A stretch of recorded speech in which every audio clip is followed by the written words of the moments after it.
নামাজে হাত কোথায় বাঁধবো? আপনি যদি পুরুষ হন নাভির নিচে, মহিলা হইলে বুকের উপর। এখন আপনি চিন্তা করেন আপনি কি?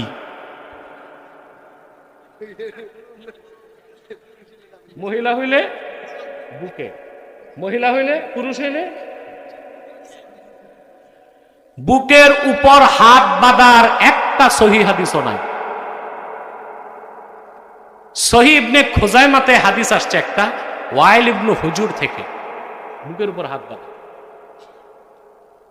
কিন্তু তিরমিজি, নাসাই, আবু দাউদে নাভির নিচে হাত বাঁধার হাদিস আসছে।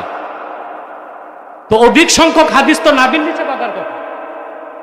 আর তিরমিজি, নাসাই, আবু দাউদ রোববার দিক দিয়া সহিহ ইবনে খুজাইমার থেকে উপরে, সিয়াসিত্তার মধ্যে। হযরত আলী রাদিয়াল্লাহু তাআলা আনহু থেকে বর্ণিত, ইয়াদাউল ইউমনা আলাল ইউসরা তাহতা সুররা, পুরুষ ব্যক্তি বাম হাতের উপর ডান হাত ধরবে, নাভির নিচে বাঁধবে।